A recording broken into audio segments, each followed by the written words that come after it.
Exploring theology, doctrine, and all of the fascinating subjects in between, broadcasting from an undisclosed location, Dead Men Walking starts now. I don't know if it's undisclosed right now. Welcome back to another episode of Dead Men Walking podcast. Guys, we're live at Fight, Laugh, Feast, continuing the series, talking to interesting people, giving glory to God. It has been amazing, and we have two gentlemen on today. It's Mr. Marcus and Mr. I almost called you Josh. See, we had that. That was different than the almost Jason. name before. Yeah, Jason. Yeah. I looked right at him and we had a discussion and I said, "Don't say Josh. Whatever you do, it's Jason" in my head. And then of course I looked right at him and it's Jason. Jason and Marcus, owners of Wretch. They're here at the conference. You guys, if you've listened for the podcast any amount of time, we've talked about them multiple times on the podcast. Love these guys. You guys do all kinds of cool stuff, man. Your T-shirts are one of a kind. I wear them all the time. Tell us a little bit about that journey and what you guys do, besides just making T-shirts and other things. Give us a little insight. Oh, yeah. Okay, I can take that. So, Righteous Wretch, you want our whole journey? Sure, why not? Let's not, go long right? format. Yeah. We got till, 2 o'clock until lunch? Maybe. Hopefully not. Hopefully not. We started as a brand in 2015. Yeah. A gentleman named Paul, visionary, artist. Ventriloquist. Yeah. Just Oh, wow. Yeah, he's a barber. He's got a lot of kitschy talents. Yeah. You guys coming out with a new line of Reformed dummies? Reformed dolls is pretty soon? Hey, write that down. Write that down. So he grew it to what it was. Yeah. And we took it over in 2020. Yeah. So we're 2 years in. Yeah. Yeah. I don't know what else you want to know. Yeah. So what makes you go, yeah, I want to do an apparel company? Like, do you guys have a background in that, or is that just something you're interested in, or what? I think both of us have been always interested in doing apparel, but I was always a big fan since 2013 in my cage stage years of debating everybody and getting into the reform circles and just fighting every single Armenian I could find I love online. And I came from Catholicism and the prosperity gospel before that. Oh, wow. You And, got the extremes, buddy. Yeah, and actually I was debating a pastor. That's how I heard the true gospel. And Beautiful. Yeah, so he brought me to the doctrines of grace, and then I was just on fire. I had to learn everything that he had to feed me. And so I found in 2015 Righteous Wretch, and just seeing Paul online before that, he was also debating people.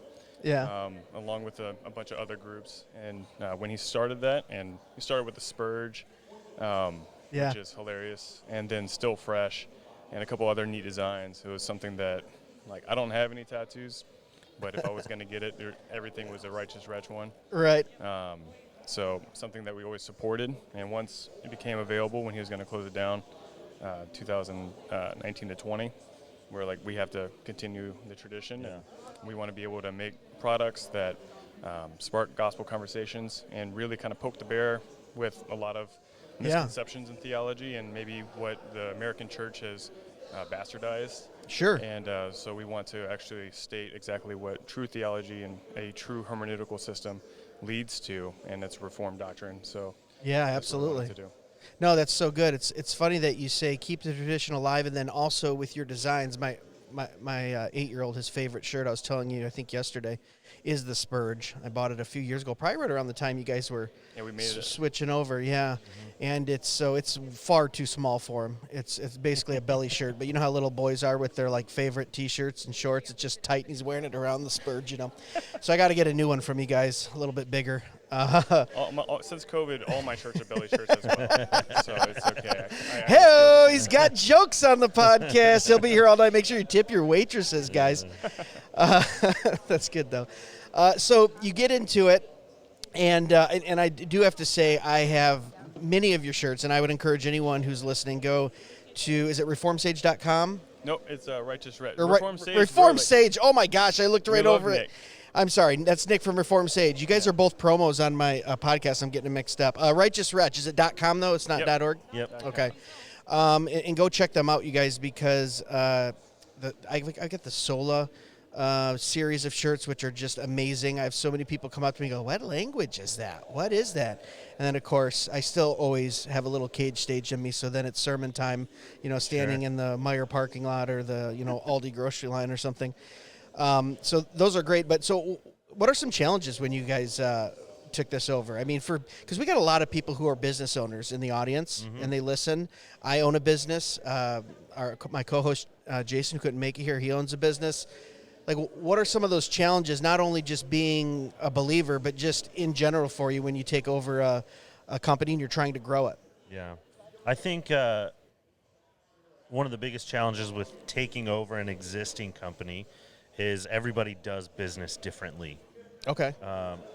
So, we're figuring it out, right? I've owned other businesses, never apparel, never like trying to source products that people like, that are quality, that are going to last. So where do we get those things? Yeah. How do we get them to you? A lot of the back end things like running our website and doing taxes and like getting a license to do this and a license to do that. And so did you guys have mentors, or just kind of jump off the cliff and go, we'll figure it out as we go, or did you? In this particular industry, we didn't really have I won't say any mentorship, but I come from like a consulting background too, and we were in sales.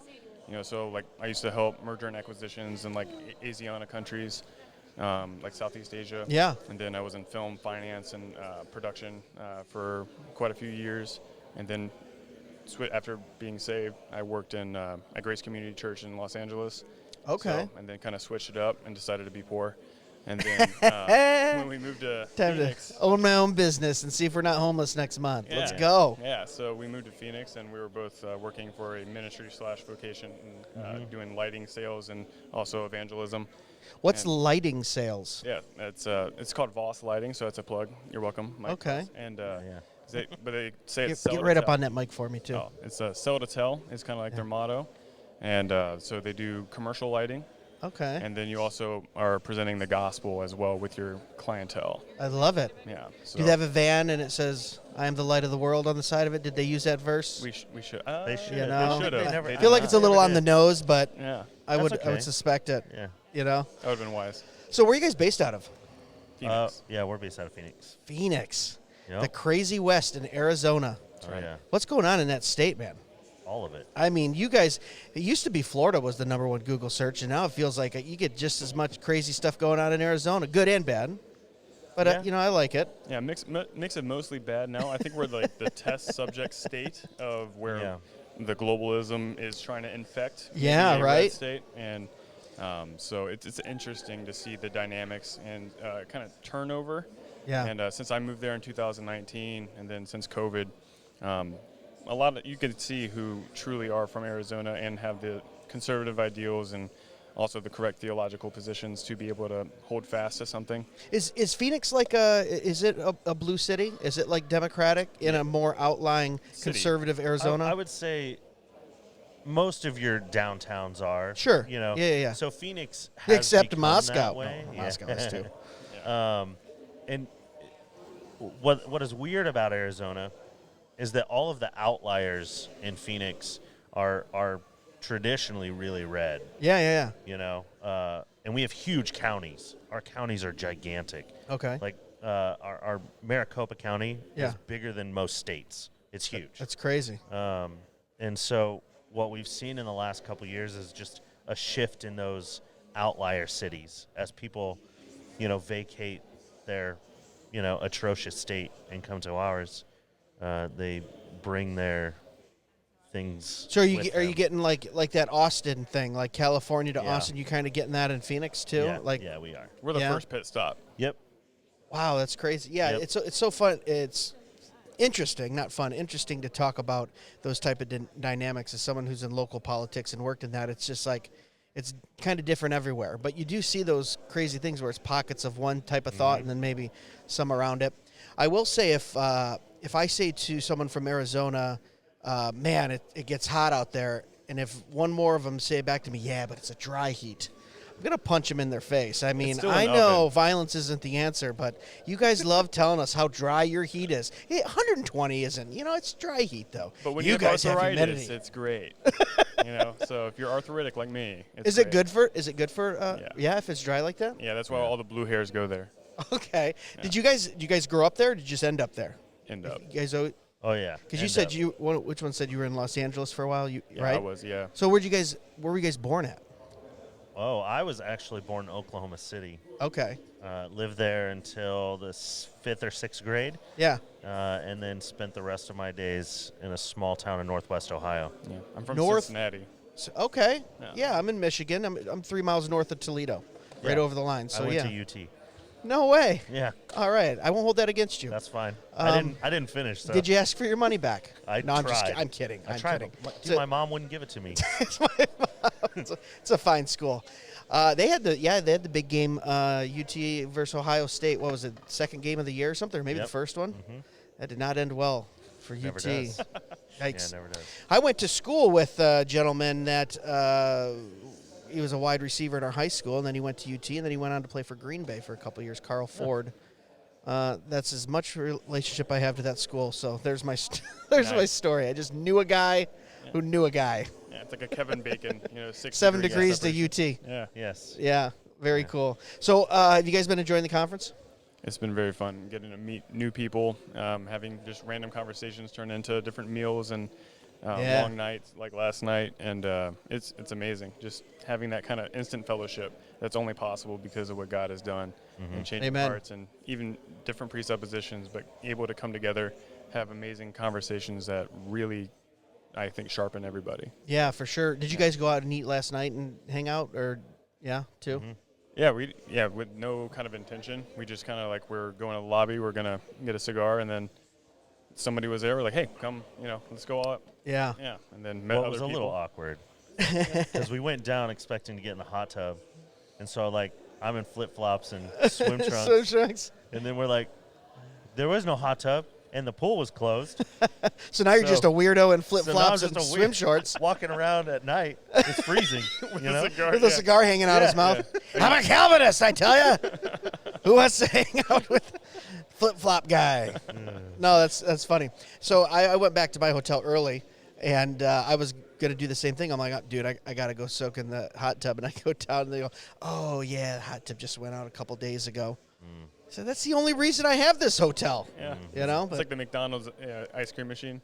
Always out. with these hotels. Yeah. I'll tell you what, they complain about Airbnbs, and then nothing ever works when you get to the hotels. Step up your game, hotels. Yeah. You have competition.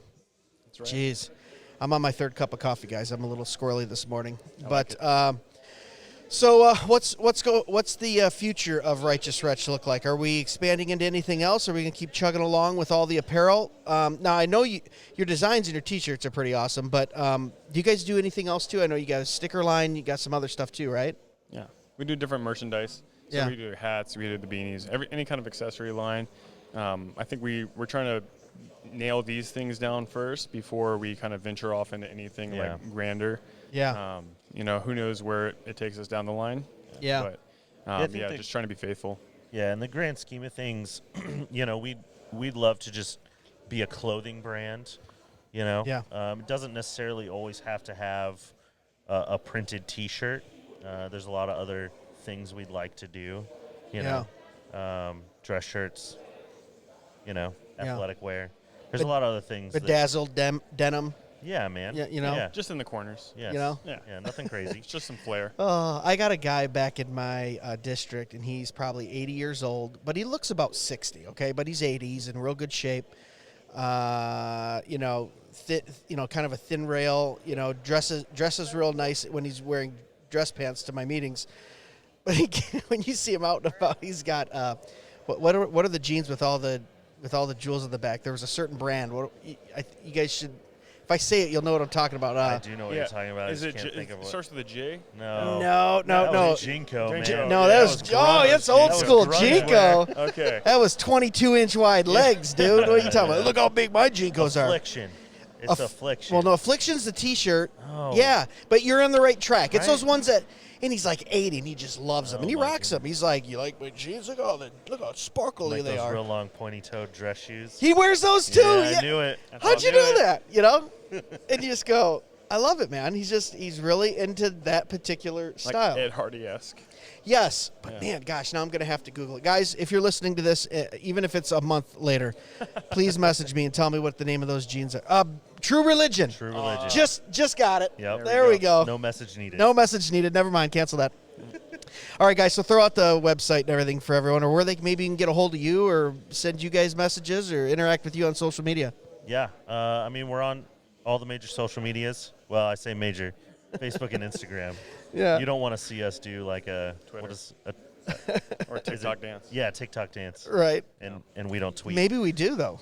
No, you really don't.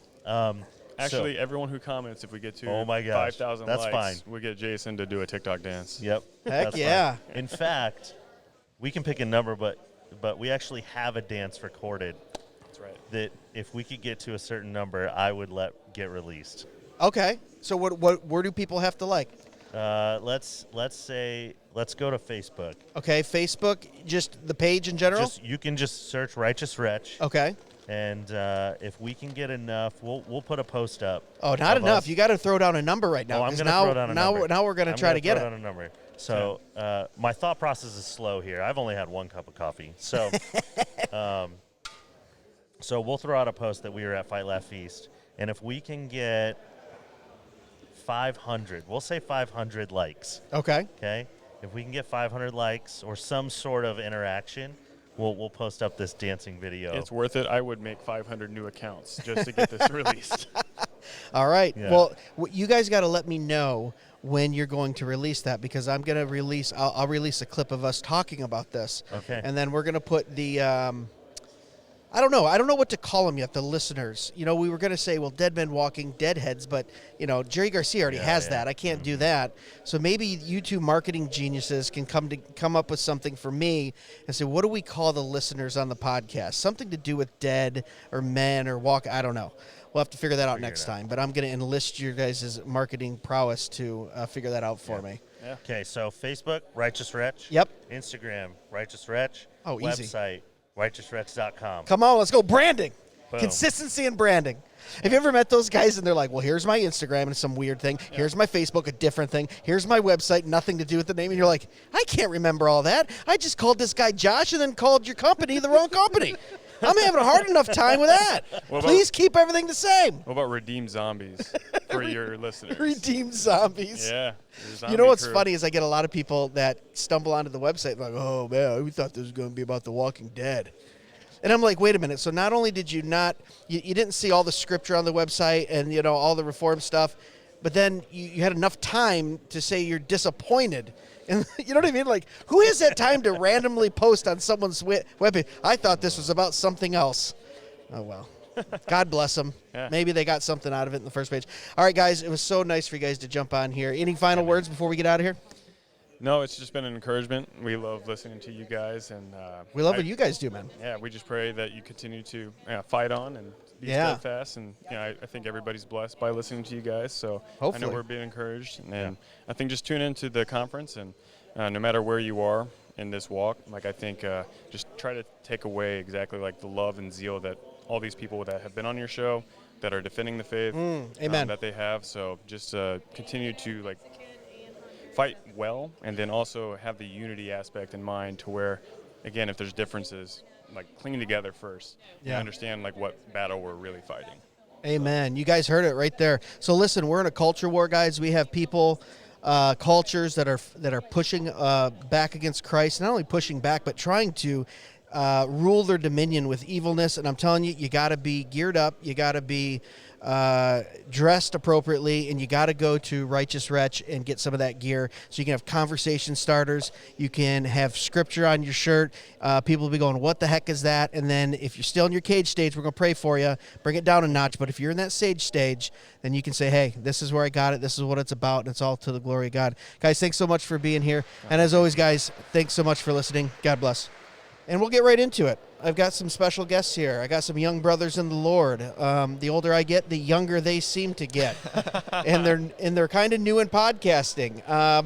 Introduce yourself, you guys. You're from the Redeemed Dissenters. Almost. Reformed Dissenters podcast. Yeah. Sorry, it started with an R. It's been a long weekend, all right? I totally get you. Been getting 3 hours of sleep a night, it feels like. Introduce yourself to our audience and tell us what you're all about. Yeah, well, I'm Bruce Johnson. Yep. The oldest of the two, 22, and we started Reformed Dissenters a year and a half ago, so we are brand new. Yeah, and who's sitting to your left here? Yeah, I am. I'm Jacob Johnson, and I am 18 years old. We've been doing the podcast for a year and a half now, and I've been with Bruce the entire time through it.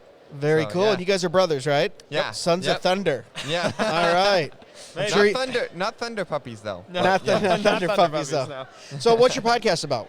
So we're Reformed, yeah, but we're a Christian Worldviews show and podcast. Okay. So we do 3 episodes a week. We talk about current events on Monday. Okay. Wednesday, we do literature. So every 1 to 2 months, sometimes it takes us 2 months to get through a book, but Yeah. because going through Greg Bonson's book, you can't speed that up. So Right. Sometimes you got to read it twice. yeah, right. Yeah, exactly. Or 3 times. Yeah, I hear that. So Wednesday is Literature Wednesday, and then Friday is our discussion topic. So our audience gets to engage with us Fridays for our episodes, but we talk about Christian education. We have all sorts of guests on. We've had 4 pastors on the show. Yeah. Gary DeMar on a few months ago. Very talking cool. about everything that's involved in a Christian worldview, and so we've got our work cut out for us because there is so much. I was going to say, that's pretty aggressive, ambitious, 3 episodes a week. How long is each episode on average? It's just a each half one? hour. So half hour for each one? Yep. Yeah. That's still, that's a lot of content, though. How that kind of started was we kind of hosted a Fight Laugh Feast rally in South Dakota, not last year, but we did it this year in April. And we were talking to Gary DeMar, and he was saying, because before what our structure was is that we had an hour and a half each podcast, and it was a little long, and not a lot of audience held on for that long. Yeah. Of course. And so Gary DeMar was like, well, if you're already sitting down and doing for an hour and a half podcast, why not take that time and split it up into 3 different podcasts and just post them throughout the week? Absolutely. And so that's kind of how that got started. And a lot of people are like, oh, wow, that's ambitious for us to do 3 podcasts during the week. But for us, it's actually been easier to do it than just an hour and a half. And it's fun. I mean, it's something we've grown up, homeschool Christians. So sure. What we talk about on the podcast, we've been talking about our whole life. Yeah, around the kitchen table and stuff. Every time we watch a movie with our parents, after the end we debrief and, what was the worldview? Why did they react that way? What's involved here? Yep. And so breaking down current events, we would do that with our mom every day. We'd have the blaze on in the background, and Steve Dace would pop up. We'd all huddle around for Aaron's montage, and then break down from a biblical perspective what's happening. So, we enjoy it. That's kind of just something we've always done. And it doesn't feel like anymore. It doesn't feel like you're listening to a sermon or stopping and listening to a sermon or anything, or that it's like an interview afterwards. Or that our dad is questioning us and a serious discussion or anything. It's fun for us now. It's become this just discussion, happy, joyful discussion. And a huge part of it too is we don't want to be people's ultimate source of truth. No. We stress all the time, no matter what book we're reading, no matter what we're discussing, no matter who we have on the show, it's not us. It's God and His Word, and it's in the beginning God. Right, and it's the people that. If we're reading Greg Bonson, we accredit everything in his book to him. Hey, buy this book, check this out, because these aren't our ideas. This is it. Yeah. Absolutely. So that's really important for us, is that people do their own research, because they can get information from all these places and they can just kind of consume it and not actually do the research to figure out, well, what's actually happening, or study the history of why is this current, Roe v. Wade, right? We've grown up our whole life, and Roe v. Wade was a reality for us. And Me too. So for it to be overturned, it's like, wow, that's cool. What does that mean? So, we got a legal expert. He took a couple, college level courses on. Being the joy of homeschooling is that, you can do really what you want to do, what you want to learn. And so I took a couple of constitutional law courses. And just breaking down different court cases has also been very fun, and it really helped me on the show to break down some of those things and show people, this is what this court case means. And show them and be like, hey, we, all our episodes have at least 5 or 6 links in the description. We're hey, check out all these resources. Yeah. sure. then prove us wrong. Right. Yeah. Yeah. Very cool. So were you guys homeschooled all the way through? Yes. Yep. Yeah. Yeah. So was I, and so are my Nice. children That's now. awesome. That's great. So it's great, isn't it? That's Yeah. wonderful. People who don't homeschool don't know what they're missing. No. It's yeah. so much better. Yes. Yeah, what was it? Doug Wilson is recently doing this podcast thing where he's the public school detox, and it's so Yeah. interesting and cool.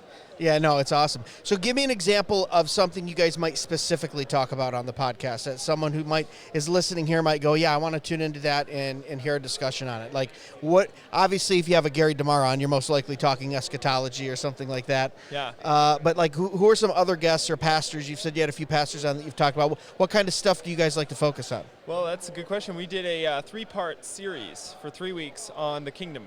Yeah. And, focused on 1 week, we talked about the gradual growth and how we can't expect it to change overnight. Gave the example of a mustard seed and how that plays into culture. And then we introduced the Kuyperian idea, and we took one episode for the 2 spheres, individual and family, and then took another episode and talked about the church and the civil government.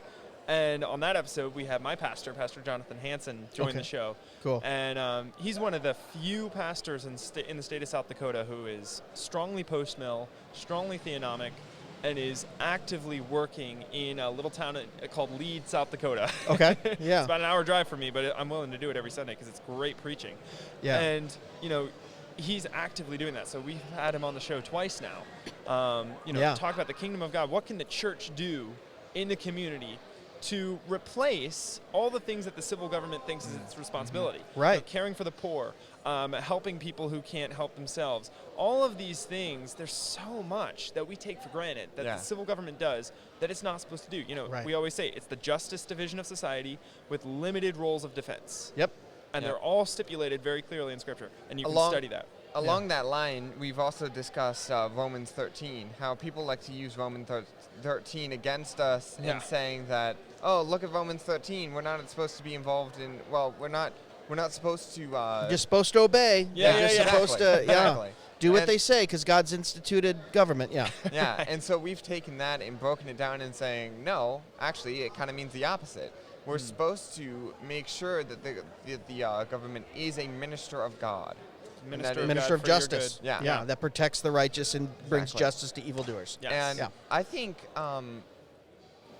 we've really been going through, as we grow more and more, we bring stuff up onto the podcast. And I think there was a period in which we were growing and seeing that homeschooling, and we really, because we were homeschooled, we've seen that homeschooling is very important, and that we've really now, more recently, have seen even more of an importance for it, and seen even more that it's the biblical example, that it is what the Bible commands us to be doing.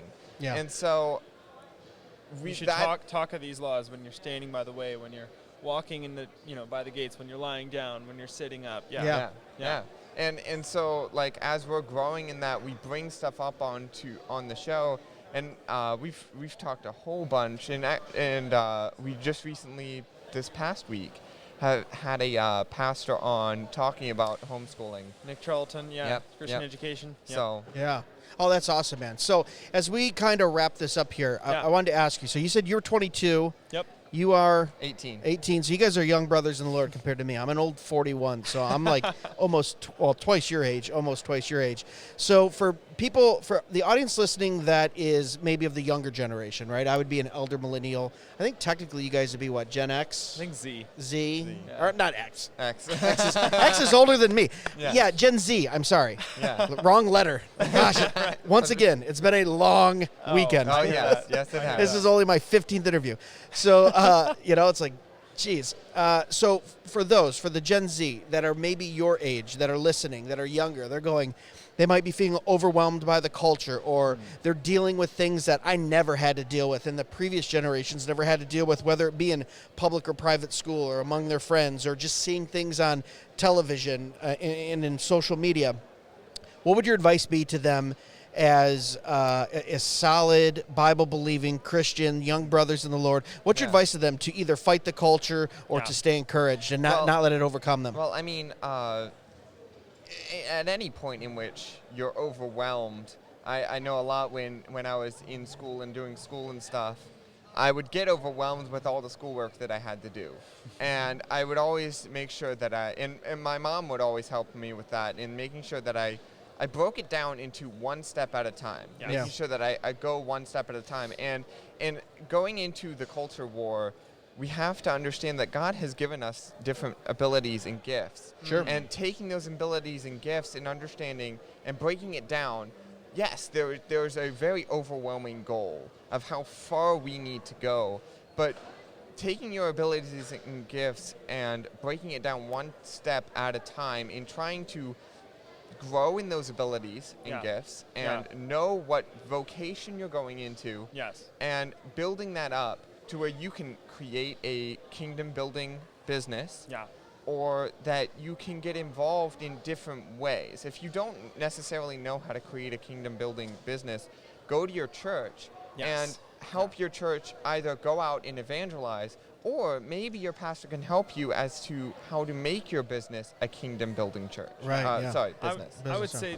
that there's two really important things. So first of all, if you're already a Christian, you've been homeschooled your whole life, you can take the Bible for granted. Yeah, get up on that mic for us. So we can I know a lot of Christians, because I was one of them, who grew up reading the Bible their whole life, but it wasn't something that was consistent. It wasn't something that I took really seriously and was like, I can't end my day, I can't start my day unless I've at least read a chapter or two in the Word of God. Right? Yeah. So that's step one, is consistency in that changes your outlook.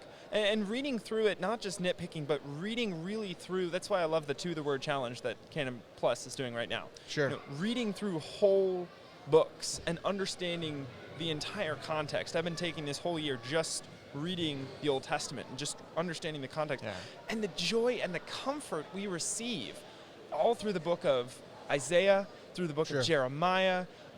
Even Lamentations has comfort in parts of it that we can draw from. And that today I think is needed more than anything, because we can so easily get overwhelmed. And then we fall prey to the premillennialist worldview. Then we fall prey to, this is all, what can we do? Yeah. It's just, it's getting worse and worse and worse. Let's go hide out somewhere and wait for Jesus to come back. Make sure our rapture hatch is unlocked, Yes. But when we understand that this is how human existence has been from the beginning, and God is working through it and is our great comforter and is pulling us through it, and the only way to truly understand that is to be consistent and being in the Word. So that's step one. Step two is your church. Yeah. I mean, the importance of a solid Reformed evangelical church cannot be overstated. Absolutely. We're going through Mother Kirk by Doug Wilson. Okay. We spent the last 2 months going through that. And really, it's a manual for how to find and build solid Reformed evangelical churches. Yeah. And there's so much that goes into it, but if you don't have that, or if you're going to a church and you're not sure whether they're solid or not, that book I would highly recommend, just to evaluate your own church. Yeah. And if you're not part of one, seek it out. I mean, I moved halfway across the country looking for a good church. I moved from Pennsylvania to South Dakota. Wow. To find a good, solid Christian community. And now I'm finding that there really aren't. South Dakota is kind of the same position, so I'm looking at Moscow, Idaho within the next 2 or 3 years, moving there. So finding a community. God doesn't, right in Genesis, it's not good for man to be alone. Right. So that encouragement is vitally important. And honestly, at this point in my life, I see that as one of the best ways. I'm single, I'm not married, so I don't have a family. So right now, kingdom work for me is one of the most important things that I'm trying to do. And I think this show is a really good way to do that. But being part of a church that does that and being able to help with their kingdom work, I think is one of the best things for people. No, that's good. Age. And we have on our podcast, going back to that question of what can you find on our podcast, but we go over different books. And 2 books that I think really answer that question is the book on how to find a job you can love. Ralph Mattson helps you really understand your gifts and abilities. But then also our Raymond Simmons book on trying to create Confessional County, thank you. On trying to apply comprehensive Christian world. That's the word. Yeah, I was yeah. thinking of complexive. I don't know why I was thinking of complexive, but yeah. Exactly. Thank you. Yeah, yeah. Yeah. That's why there's two of us. Yeah. Right, yeah. Works out when You there's remember two, the huh? stuff I forget. So. Yep. All right, Bruce, Jacob, as we wrap this up, tell everyone where they can find more about the Reformed Dissenters. Yeah, so go to TRD Show, stands for The Reformed Dissenters, trdshow.net. We're working on getting I'm a software engineer for a living, so I'm actually building out a feature set, so you'll actually be able to watch all of our content from our website. Oh, nice. Eventually, so I'm building out a platform. So trdshow.net, we have a list of links to all the many places we are, and if you like free speech, follow us on Gab and Getter, and if you hate it, you can follow us on Instagram and Facebook. I like that pitch. It's pretty good. All right, guys, thanks so much for stopping by, and guys, thanks for listening. As always, God bless. Thank you so much. And we have Cody with us from Westminster Effects, a very unique company. Wanted to talk a little bit about that. Cody, what's going on, brother? Oh, just, as you said, fighting, laughing, and feasting, right? Right. Yeah. Have you been to any of the conferences before? Yeah, I was here, not here, but in Nashville last year. Okay. And that was my first time at this conference. And obviously, they've only done 3 of them, right? Yeah. So 2 out of 3 ain't bad. Right? Yeah. Yeah, we hit the first one in 2020, then did the rally in 21 in South Dakota. We'd missed the one in Nashville. And now we're back here. So, very, very cool. Great talks. I always tell people this is one of the rallies where not rallies, but conferences, where first of all, it doesn't feel like a conference. And then second of all, there's just such brotherly unity among everyone. I was talking to a gentleman just about 20 minutes ago in front of the booth here. And he was like, this is my first one, and it just feels like, wow, I'm not like that weirdo that thinks that way. I got brothers and sisters in the Lord that are fight, laughing, and feasting. I said, yeah, it's very cool what cross-politic guys in Christ Church out there in Moscow has done and brought together. But I want to talk to you because you have probably, like I told you earlier, the shiniest booth here. It's just beautiful because you make custom pedals. Tell us a little bit about Westminster Effects and what it is. Yeah, so Westminster Effects exists for the glory of God and the tone of his people. Amen. For the tone of his people, I like it.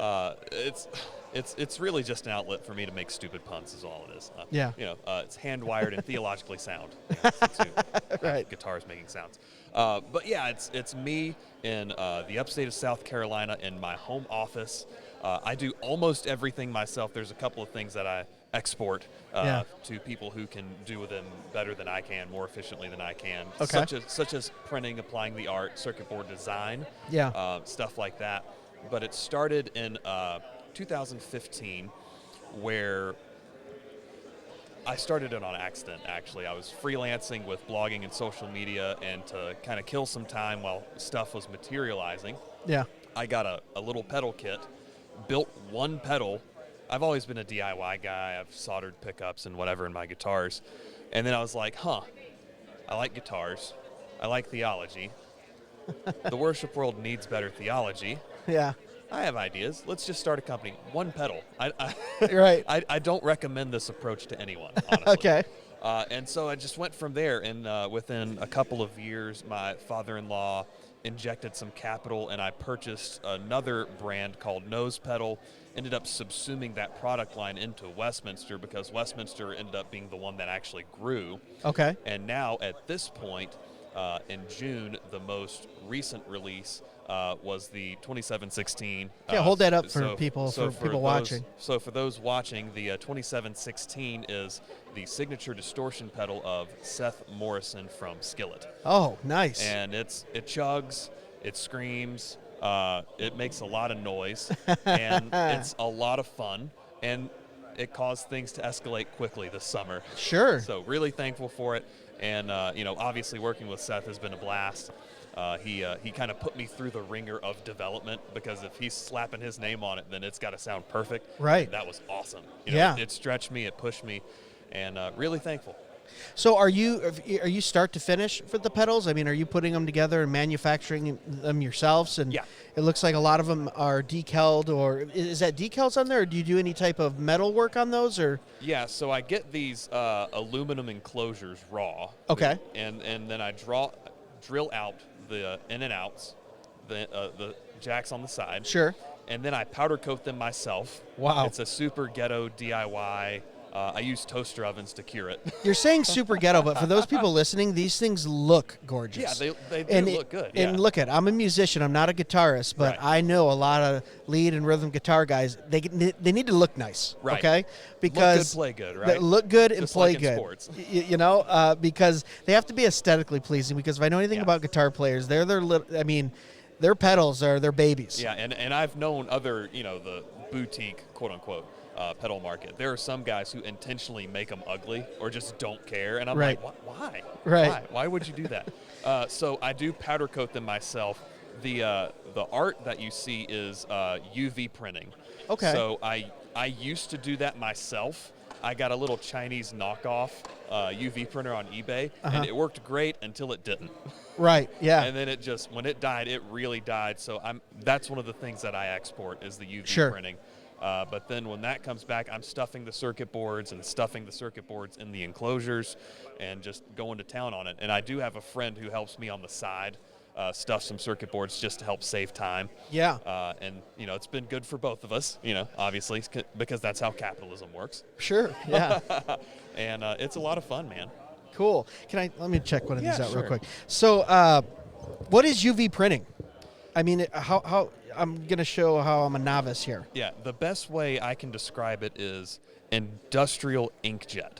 Okay. So it's a flatbed printer, and the flatbed carries the product, whatever you're printing, and it's the print head moves back and forth just like an inkjet, but it's cured by a UV lamp. Nice. And so it's depending on what powder you're printing on, it can get really bright in the room if you're not careful. Is that the same as, is it UV printed here too? Because I'm looking at this where it's almost like this matte Greek in the background. That is really cool. Yeah. I didn't see it at first glance, but when you look up close, you spend a lot of detail on these. Yeah, these are really cool So looking. the Greek there, since the guys in Skillet are friends with James White, 2716 is a reference to Revelation 1:6 to kind of tie in with their newest album, Dominion.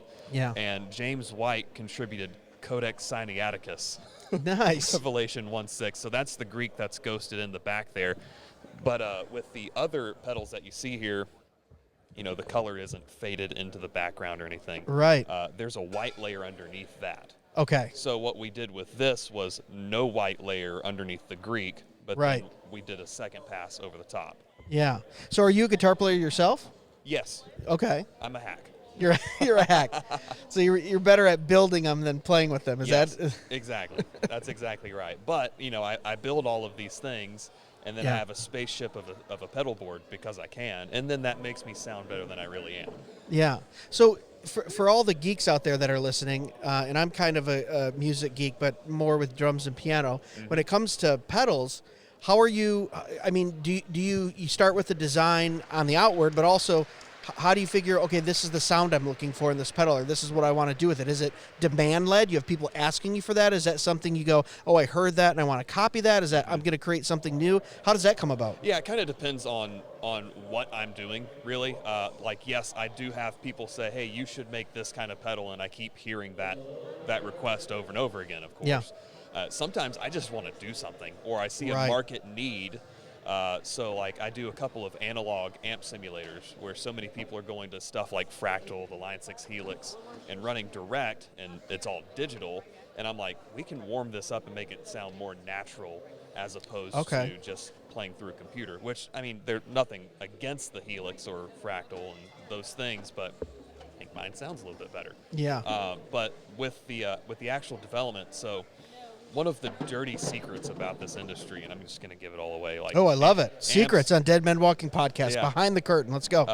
With amps, pedals, and guitars, there are very, very few concepts that haven't been done already. Okay. So it's mostly taking those concepts and tweaking them just a little bit, and then you have something totally new, right? Yeah. Legally speaking. Sure, and, right. and creatively speaking.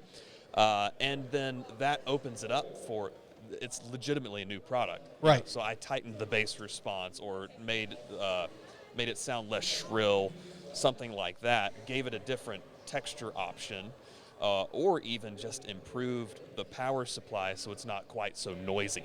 That's one of the things about my pedals is my circuit board designer Kyle Daly. So shout out to Kyle because he'll give me What's up, crap Kyle? if I don't shout him out. Is he's just a genius with that kind of design. Okay. And so all of my power stuff is super clean compared to most other pedals. Right. So, you throw out names like Skillet and James White. I mean, they're pretty. Those are pretty big names in their own right, both in the music world and the theological world. Yep. And you're bringing these two together. Yep. How does that come about? Is that just an email? Is that just I ran into someone? I mean, to get one of those guys to not only partner with you but then use it. I Yep. mean, they're a worldwide known band with millions and millions of albums sold to be using your product. Yep. How does that come up? Was there a testing process for that? And how did you get a hold of those guys and get them on board? It's actually a really cool story. Okay. So, That's what we're here for. Tell us a cool story. You know the Bar Podcast. Yeah, Dwayne. So Love Dwayne. I'm friends with Dwayne. He Yeah. used to live 10 minutes away from me. Okay. And even to my dog has bit him on the ankle. Right. So we've recorded a podcast where I was on his and then he was on mine and Okay. and stuff like that. And so he interviewed John Cooper, year and a half, 2 years ago. Sure. And I texted him. I was like, dude, that was a fantastic episode. Just really good episode, really good interview. He said, thanks. I can't give you his number. And I was like, dude, I wasn't going to ask. It was literally all good intentions, completely transparent. Just good episode. He said, but I'll send him your link. Yeah. Okay, not going to complain. So John sends Corey, his wife, who's also in Skillet, and Seth my link, and then Seth hits me up on Instagram. And now I got a new friend. Right, yeah. Awesome. And so I've sent him some stuff. It travels with him on the road, like it's on his pedal board, as they're touring. Well, they're not touring right now, but it's on his touring pedal board and stuff like that. And now we're here. Well, that's pretty cool, man. Yeah. I got to feel like that's pretty neat, too, if you see like a live show or see something online, you go, hey, wait, that's my sound. Yeah. That sounds familiar. Yeah. He's using it, right? But, shout out to Dwayne because I've said it before on this podcast. I think I was 4 weeks in April 1st of 2020. We had just launched the podcast. And this guy, Dwayne, messages me, hey, man, I've listened to every episode. Absolutely love what you're doing. You're going to do big things. Come on the podcast and talk about it. Let me promote it. And I go, I don't know this guy from anyone. You know what I mean? Yeah. And then that just started now a 2-year relationship. Saw him down at G3 last year, and we hung out, and I've had him on a couple times. And just one of those guys that is just there to support other people. Yep. He's now half the man he used to be. Literally. He's he's just ripped now. He's doing his, I can't remember what it's called, but his workout regimen that he's into now. So shout out to Dwayne. Love to give props where props are due. Oh, yeah. I'm glad to hear that he helped you out a little bit, and he always helps us, and anything we can do to help Dwayne out too. But so you get those guys, and then so how did so James White probably came along with Skillet because they're buds, right? So then you've got the text for that. So when you're making a pedal from inception of idea to it's a finished product ready to be sold, what's that timeline on average? It really kind of depends. The good thing about being a small company, kind of a 1.5-man shop, if you will, is I can pivot really quickly. Right. So it kind of depends on, if Kyle, the circuit board guy, with his layout schedule and stuff like that, because that's a side hustle for him. Okay. So depending on if he has other clients or if his work schedule is just bonkers or anything like that, my dad's over behind you making faces at me, and we're just having a good time. Man, he's got a heck of a beard. I like it. Oh, No. which one? No, not that one. This one. Yes. Okay. The one that I look like. Hey, Dad, what's going on? But What I look like. We all become our parents in the end. yeah, and so once the design is set, and then send it off to the PCB fabrication facility, and that'll take a couple weeks. So I mean, theoretically, it could take as little as 2 or 3 weeks. Okay. From start to release.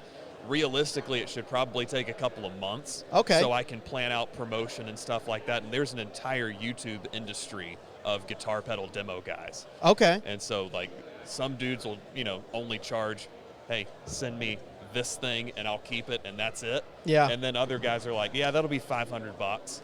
Jeez. And, so it can get expensive, but obviously those guys have the reach. So Sure. it's just like here, paying for a booth here. Sure. You're exposed to all of these people at this conference. Absolutely. Yeah, very cool. So what's next for Westminster Effects? Are you just staying in the realm of pedals for guitars? Are you going to, in the future, expand out, do anything else, or just stay really, really good and be an expert in that area? Yeah, I'm staying with the pedals. If you remember, the guitar at my booth was made by my friends at Lyman Guitars. So they do guitars, and they're branching out into amps, but it's kind of a thing where it's like we've known each other forever, and it just made sense of, hey, you build guitars and I build pedals, so we should be friends. Yeah, absolutely. And so we cross-promote all the time. I'll do the NAMM show in Anaheim with them. Yep. And or Summer NAMM in Nashville whenever that comes back.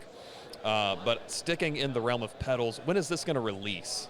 I don't know yet. Probably within a few weeks of today's date. Okay, so by then, we'll have probably released version 2 of the Wittenberg bass preamp. Okay. And version 3 of the Piper Drive, which was one of my very first releases. And this is a great story too. John Piper actually owns a Piper Drive. Nice. He was in town like 3 weeks after I started the company, and I gave him a prototype of the Piper Drive, and he just kind of held it flat in his hands, and he just went, I don't know what to do with this. That's such a Piper-esque response, right? It absolutely was. He didn't have any of his flailing hand motions to Right. go with it. It was the exact opposite. It was I don't know what to do with Which this. my wife says that when he does that, he looks like celery. Which is, do with that what you will. That's hilarious. All right, so as we wrap this up, why don't you let people know where they can find you, where they can find the business, and where they can connect with you. Yep, so westminstereffects.com for the website. You can order everything there. You can also find me Facebook, Instagram, and because I hate myself, I started a TikTok for it. I try to stay off of it. I still refuse to do it. It was one of those you kind of have to. Right. But I begrudgingly did it. So Facebook, Instagram, TikTok, YouTube, and then, come say hi. Awesome. Cody, thanks so much for stopping by, jumping on, telling us about Westminster Effects. Gosh, what a great idea. I love the fact that you're just not like, they're like quality pedals, and you're not just slapping a sticker on it and going, I mean, you've got like whatever, Texas Receptus on here, and you've got inside jokes, and you've got, all these crazy things, and it's a high quality product as well. We need more of that in this space. And I hope you have all the success with it. It sounds like you're chugging right along, man, and it's very cool. Absolutely. My co-host Jason, who couldn't make it, he was an internationally touring musician, a phenomenal guitar player. I was in a band, so I know guitar players. He's probably one of the top 3 I've ever met. He's going to be so jealous that he wasn't here and got to play around with one of your pedals. But we can always do it again. And I do have an endorsement program. So. There you go. I love it. He's always pitching. All right, guys, thanks so much for listening to another episode of Dead Men Walking Podcast. As always, God bless. Be sure to follow us on Facebook and Instagram at Dead Men Walking Podcast for full video podcast episodes and clips, or email us at deadmenwalkingpodcast@gmail.com. None you